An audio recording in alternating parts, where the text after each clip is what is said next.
For a lot of us, the ice storm is in progress. And as we were watching Emily out there and demonstrating how to scrape the cars off, the one thing to keep in mind is you're not going to look out and see like this ice falling out of the sky. It's rain. I mean, it's water that falls. It's after it hangs around on the wires, on the trees, on the ground, that it turns to ice because that rain is indeed falling into air that's below freezing. And so it just takes a while for that water drop and then that sheet of water to freeze up. So with all that said, on the MaxTrack Live Doppler, where you're seeing the masking here changing over to purple and pink, that's where on the computer modeling it's below freezing at this point because the radar just sees stuff. It doesn't see the difference necessarily between the two. But here at 7:15, you're seeing a pretty extensive coverage of stuff with a transition right now somewhere between Harrodsburg and Danville, more than likely, working its way gradually across Garrett County. So Bryantsville likely getting in on some freezing rain. Lancaster maybe just above freezing at this point. We are seeing temperatures in Richmond now dropping to around freezing, but everything to the north obviously is icy. The transition somewhere in Clark County, same thing in Montgomery County and somewhere around the southern part of Rowan and Bath counties. We're seeing that transition as well. The thing is that is going to be pressing southward. So everywhere you see numbers less than 32. Let's go with that, and that's where you're seeing the potential for icing. And now, look at Columbia, look at Campbellsville.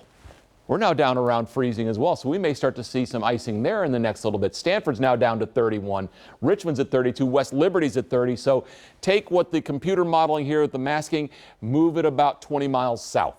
It'd be the way to shape up. Right now in Lexington, we sit at 30, so it's plenty cold. But as you were seeing when Emily's out there, it was pretty slushy, wasn't it, Emily?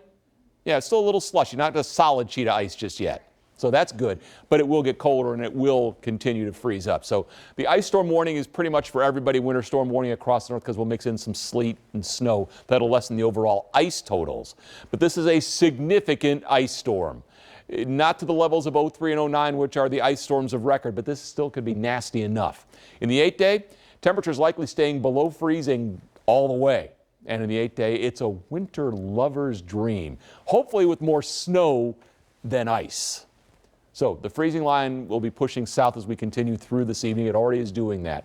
Cumberland Hal Rogers Parkway. Well, for the Cumberland Parkway, it may be sooner than midnight. The Hal Rogers Parkway likely after midnight. Southern Kentucky will get in on more ice tomorrow, though, so it's late getting there tonight, but it's still coming. What we're talking about is the freezing rain trend has been coming back to the north with the latest suites of computer models. Yesterday we were talking about maybe toward 150. Well, today it looks more like Highway 52, which would put it in a line from Danville to Richmond towards Stanton. And that would give 25 miles either side of that line, which would include maybe up to almost I-64. That would include perhaps Lexington. Sleet will be the saving grace north of I-64. It'll lessen the overall ice totals. But travel, power, trees, all to be impacted by this. Now the severity is what's still up for debate and what we'll have to see happen as we continue through tonight and into tomorrow. But it's just the weight of stuff. It sags the power lines and eventually they can snap. Same thing with the tree branches. They can sag down and break, and if they're over a power line, takes it down along with it. So watch the increase in the ice coverage here as we go from 9 o'clock and beyond. Watch that stripe forming there from Springfield to Danville to Richmond over toward the Mountain Parkway. That's where the corridor of heaviest ice looks to be with this, but by the time we get you into tomorrow, even southeast Kentucky gets at least a little bit of freezing rain out of this. And at this point, heaviest looks to be in that line from Danville to about Richmond, maybe Nicholasville and Winchester included. What's also of note here, the quick drop-off from Lexington and Versailles to Georgetown and Frankfort. 1/10 of an inch of ice is a pain, but it's not the big impactful things that you can get with a 1/2 inch of ice. Campton may be close to 3/4 of an inch. Mount Sterling a 1/2 inch. Moorhead comes in at around that 1/2 inch as well. Lesser amounts in the southeast, although Salyersville, again, we're along the Mountain Parkway, 1/2 inch there. McKee may end up with a couple of tenths. And finally in the lakes, Liberty, Lebanon, Campbellsville, Stanford, Mount Vernon look to be the most impacted by the ice potential. So when you're less than 1/4 inch, it's a nuisance. Yeah, it's a pain, but you deal with it. It starts getting more disruptive as these numbers get higher, and we may be in some places pushing that 3/4 inch threshold, and again, that's where it starts getting serious. As we go through the night tonight, we'll see that area of freezing rain gradually expanding with time and pushing southward as it does so. By the time we get you into tomorrow morning, the bluegrass is beginning to clear up. You see southeast Kentucky continues with more freezing rain. So with all that, your forecast tonight.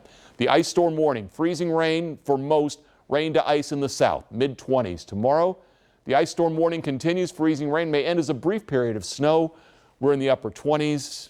Friday, it looks dry and cold. Snow may return lightly Saturday into Sunday, and it stays cold. The next big potential storm would be around Tuesday.